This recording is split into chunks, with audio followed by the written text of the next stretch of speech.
So naka power tailgate yan mga boss.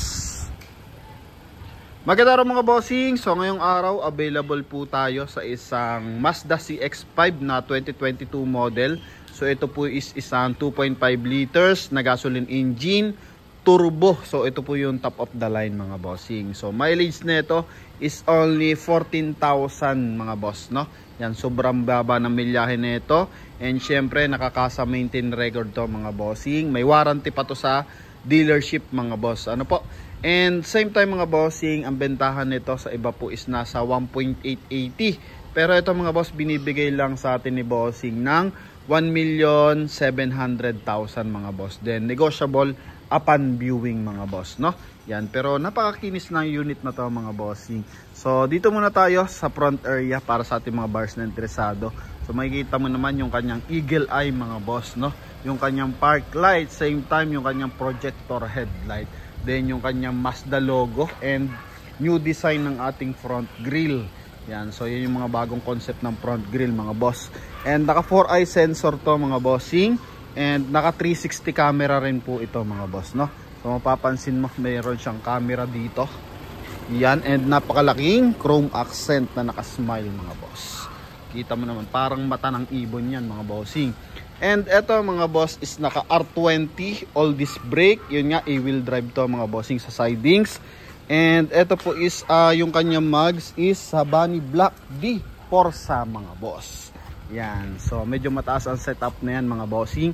And eto sa kanya namang mga bossing sidings. So meron siyang chrome accent dito sa kanyang window panel.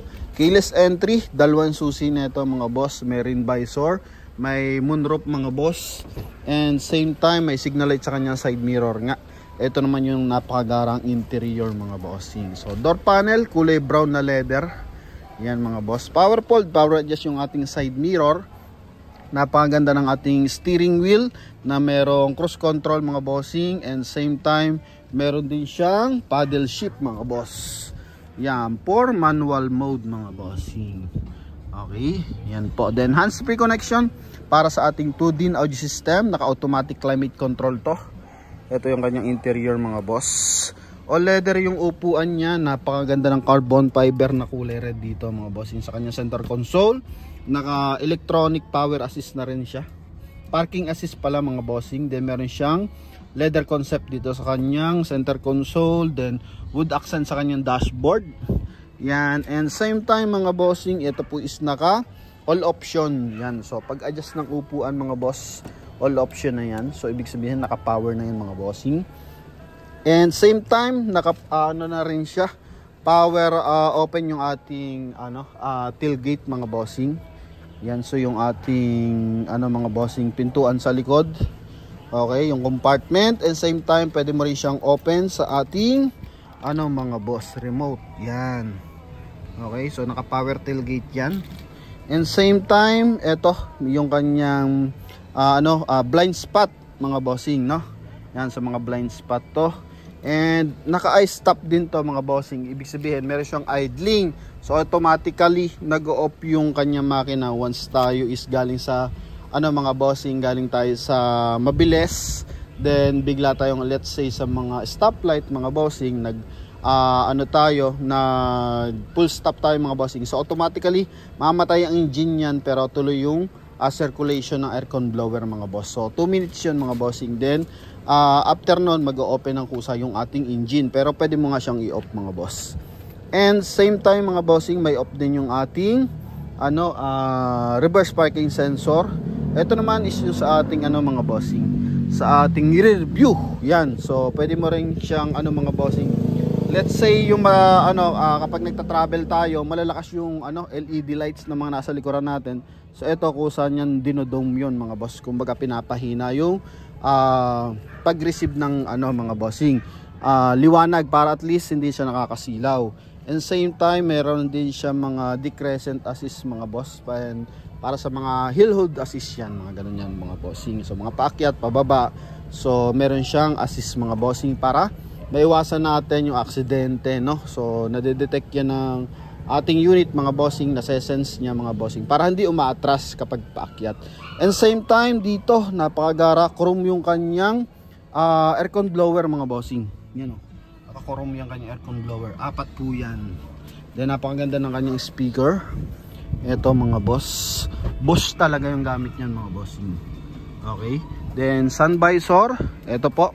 With mirror yan mga bossing. Then kulay black yung ating mga boss ceiling. Then ito yung kanyang moonroof mga boss. Okay. Same time yun nga, all leather yan mga bossing. Then tungo tayo for second row. SUV unit na to mga bossing. So medyo business class to. Okay, napakaganda ng kanyang second row. So with armrest mga bossing. Then aircon ventilation. Yan. Then seal guard sa baba. Then ito yung kanyang likuran mga boss.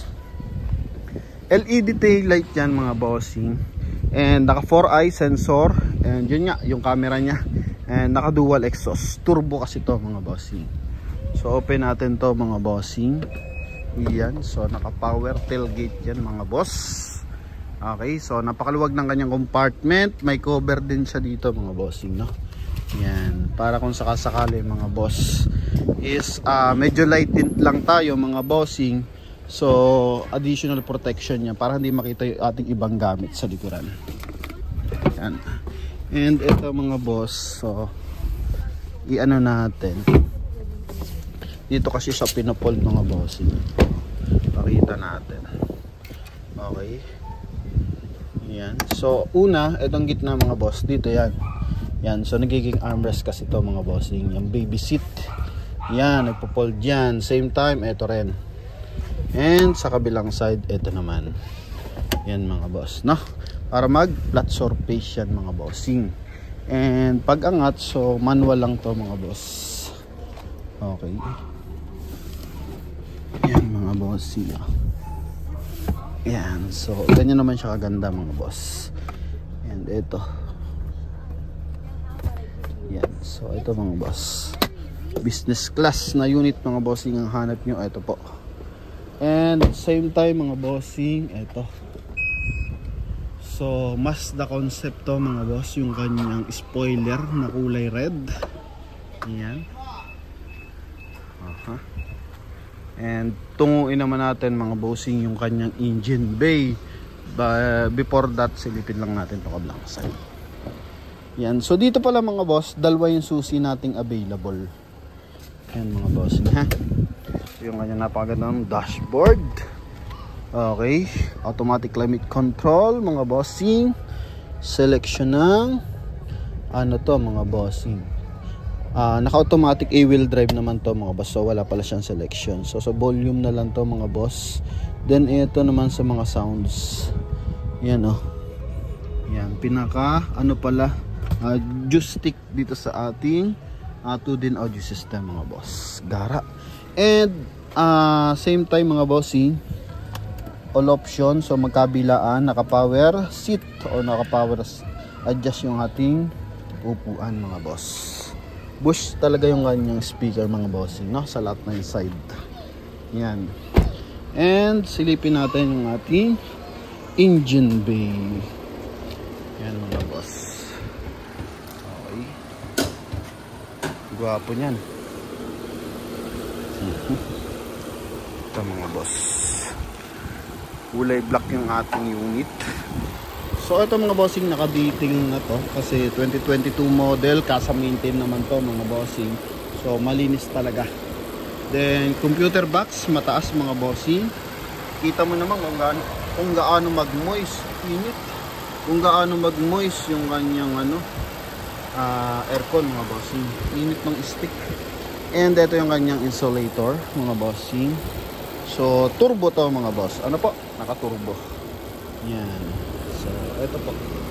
Makina nito 2.5 liters mga boss. Kung hanap mo ay komportableng biyahe, talaga business class, hindi ka mapag-iwanan sa pormahan ng unit mga bossing.